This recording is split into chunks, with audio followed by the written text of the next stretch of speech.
تنقیس بھی اور بڑھانا حد سے، شرعی حد سے بڑھانا بھی۔ اب اس کا ابھی ایک حصہ ابھی باقی ہے کہ یہ بتا کے تو وہ کہتا کیا ہے آگے، کہتا ہے کہ قرآن اس سے بڑھا لو کچھ فرق نہیں پڑتا۔ کیوں نہیں پڑتا؟ کہتا وہ قرآن سے جڑے ہوئے ہیں، قرآن سے جڑے ہوئے ہیں۔ یقیناً میرے آقا علیہ السلام کا فرمان حق ہے، انی تارک فیکم الثقلین ما ان تمسکتم بہما لن تضلوا بعدی کتاب اللہ و عترتی اہل بیتی۔ دو چیزیں تم میں چھوڑ کے جا رہا ہوں قیامت تک کے لیے، تمہاری حفاظت کے لیے۔ اگر تم ان دونوں سے تعلق رکھو گے، تم رکھو گے، یہ تمہاری ڈیوٹی ہے کہ تم نے رکھنا ہے، تو کبھی بھی گمراہ نہیں ہوگے۔ کتنی صدیوں تک؟ فرمایا حتی یرد علی الحوض، قیامت تک تو گمراہ نہیں ہوگے، اور آگے ویسے چانس ہی کوئی نہیں۔ اچھا، یہ جو دو چیزیں ہیں ان کی کیا حیثیت ہے؟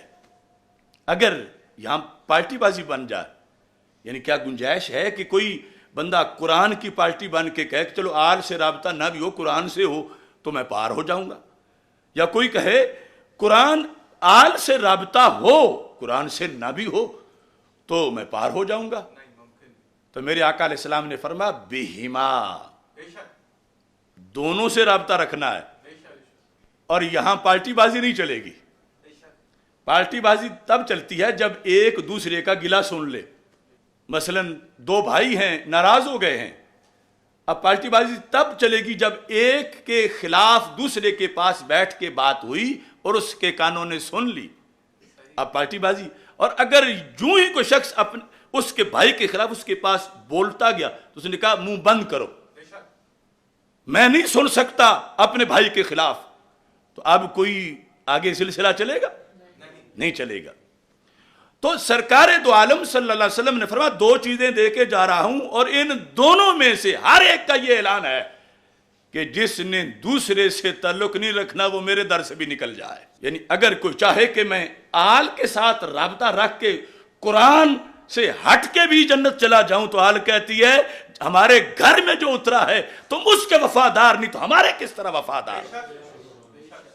اور جو کوئی یہ کہے کہ ہم قرآن سے رابطہ رکھ لیتے ہیں، حال کی خیر ہے، نبی کے خاندان صلی اللہ علیہ وسلم کے خاندان کی خیر ہے، کوئی بات نہیں، جو خروج اور ناسبیت ہے کوئی بات نہیں، قرآن سے بڑا پکا رابطہ ہے، ہم تفہیم القرآن لکھتے ہیں، ہم یہ کرتے ہیں، وہ کرتے ہیں۔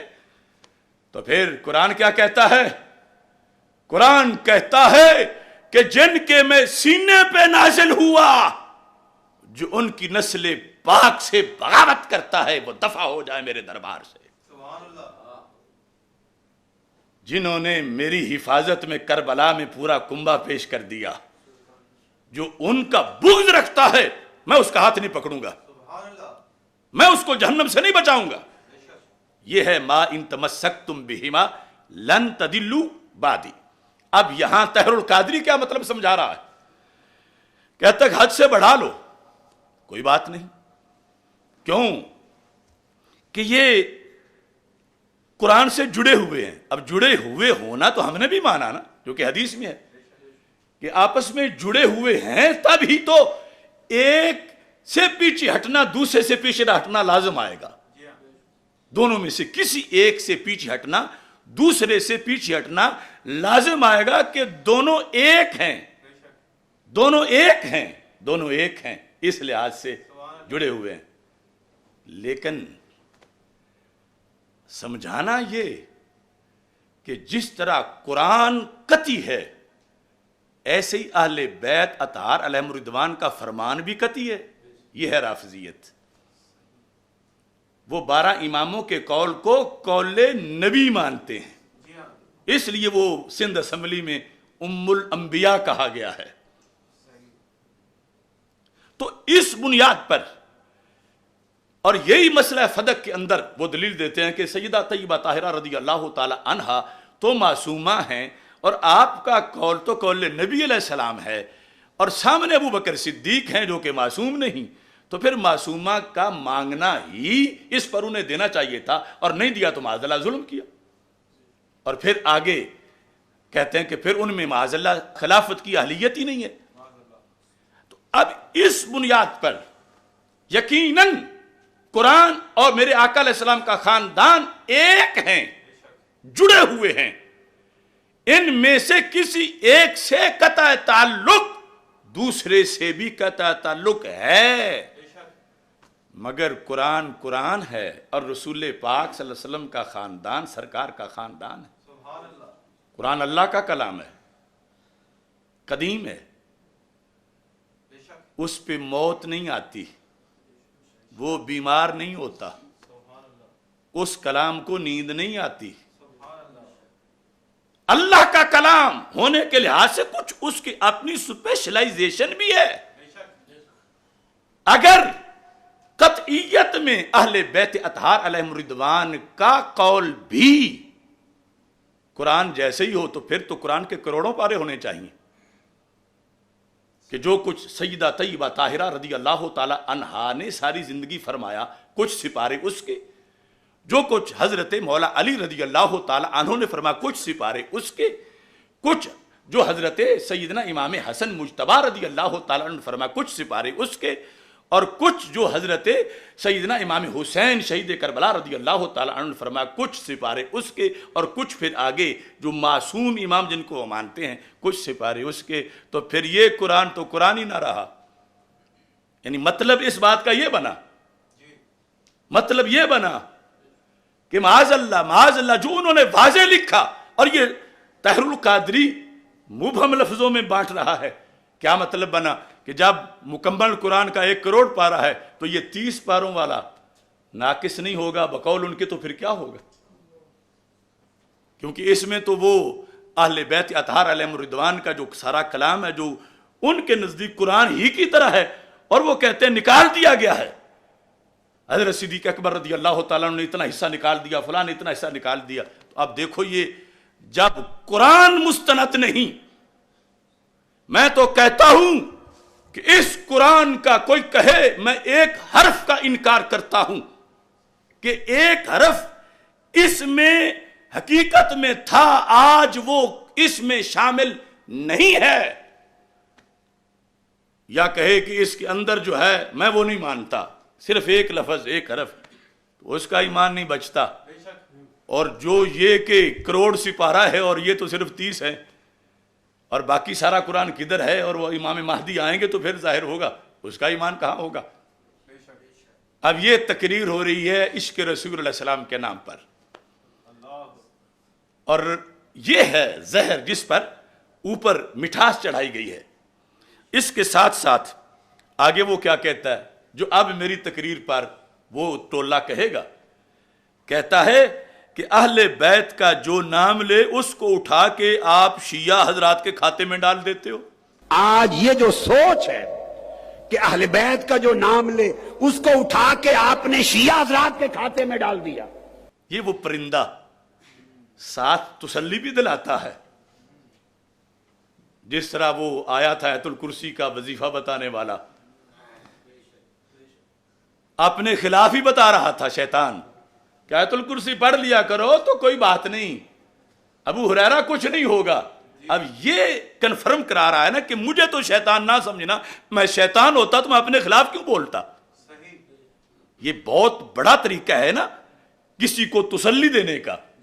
تو اب یہ کہتا دیکھو جی جو اہل بیت اطہار علیہم الرضوان کا نام لے تم اس کو اٹھا کے شیعہ حضرات کے کھاتے میں ڈال دیتے ہو۔ اب یہ تانا مجھے نہیں، جب وہ بول رہا تھا یہ تانا تھا حافظ الحدیث پیر سید محمد جلال الدین شاہ صاحب رحمہ اللہ تعالی کو، یہ تانا تھا غزالی زماں حضرت سید احمد سعید شاہ صاحب کاظمی رحمہ اللہ تعالیٰ کو، اور اس سے پہلے جن کا یہ مذہب تھا محدث اعظم پاکستان حضرت مولانا سردار احمد رحمہ اللہ تعالیٰ، اور سارے اہل سنت کو۔ جو پیچھے ذکر ہوئی ہے بات رافضیت والی کہ حد سے بڑھانے والی محبت، تو اس کو تو جو کرے ساری کہتے ہیں یہ شیعہ ہے۔ حد سے جب مقام اہل بیت سے اوپر الوہیت کے ساتھ تو ساری 14 صدیاں کہتی ہیں. یہ 14 صدیوں کا تانا دے رہا ہے کہ تم پھر اس کو اٹھا کے شیعوں کے کھاتے میں ڈال دیتے ہو. تو پھر یعنی اپنی صفائی دیتے ہوئے پھر کہتا ہے کہ جو من کن تو مولا ہو فعلی مولا ہو پڑھے تم نے اٹھا کے اسے شیعہ بنا دیا ہے. تم نے اٹھا کے اسے شیعہ بنا دیا. اب کتنی تسلیاں دے رہا ہے. تو میں قرآن ہاتھ میں پکڑ کے کہتا ہوں اہل سنت و جماعت نے امام اعظم ابو حنیفہ سے لے کر امام اہل سنت امام احمد رضا بریلوی تک اور بعد کے اسلاف تک کسی اس شخص کو جس نے اہل بیت اطہار علیہم رضوان سے شرعی پیار کیا اس کو اہل سنت سے نہیں نکالا. خواہ اس نے کتنا ہی کیا لیکن شرعی حد اس نے نہیں پھلانگی. نہ اس کو کھاتے میں ڈالا اور نہ اس کو واضح طور پر شیعہ کہا. یہ تم جھوٹ بول رہے ہو. اس قرآن کے زیر سایہ میں کہہ رہا ہوں میرے اکابر نے وہ داتا گنج بخش ہوں یا حضرت خواجہ غریب نواز ہوں وہ حضرت بابا فرید ہوں یا مجدد الفیض ثانی ہوں علیہم الرحمہ انہوں نے شرعی محبت اہل بیت رضی اللہ تعالی عنہم کو کبھی بھی روافض کے کھاتے میں نہیں ڈالا اور نہ ہی ہم ڈال رہے ہیں. ہم نے اسے ڈالا جسے تم چھپانا چاہتے ہو. وہ محبت جو قرآن و سنت سے متصادم سرکار فرما گئے ہیں صلی اللہ علیہ وسلم کہ وہ محبت اہل بیت نہیں, وہ جہنم کی ٹکٹ ہے. اب اس پر مزید اس نے یہ وضاحت کر دی اگر تم نے کہ یہ سرکار دو عالم صلی اللہ علیہ وسلم کی حدیث ولا تقصروا عنہما اس کی وضاحت میں کہہ رہا ہے کہ گویا کہ سرکار اس نے تو مطلقاً قرار دیا کہ سرکار صلی اللہ علیہ وسلم فرما رہے ہیں اگر تم نے میری اہل بیت کی شان میں محبت و مودت میں ان کی منزلت میں اس کی پاسداری میں ان کی حفاظت میں کوئی کمی کی تو تم نے قرآن میں کمی کر دی. قرآن میں کمی کر دی اور تم نے شان مصطفیٰ صلی اللہ علیہ وسلم میں کمی کر دی. تمہارے ایمان کی کمی ہو گئی. اب یہ ایک بار اس کی زبان سے آپ یہ الفاظ سن لیں, اس کے بعد میں اس کی وضاحت کرتا ہوں. اگر آپ نے میری اہل بیت کی شان و عظمت میں, ان کی مودت میں, ان کی منزلت میں, اس کی پاسداری میں, ان کی حفاظت میں کوئی کمی کی تو تم نے قرآن میں کمی کر دی, تم نے شان مصطفیٰ میں کمی کر دی, تمہارے ایمان کی کمی ہو گئی. اب دیکھو یہاں آپ نے یہ سنا کہ کمی کا رد کر رہا ہے, بڑھانے کا اس بات کر رہا ہے. اور کمی کس چیز کو کہہ رہا ہے؟ جس کو شریعت کمی نہیں کہتی, جس کو شریعت کمی نہیں کہتی اسے کمی کہہ رہا ہے. شریعت کمی نہیں کہتی. مثال کے طور پر شریعت کہتی ہے ان کی شان بڑی ہے, ان کا مقام بڑا ہے, مگر یہ معصوم نہیں کہ ان کا فرمان نبی جیسا ہو. یہ معصوم نہیں.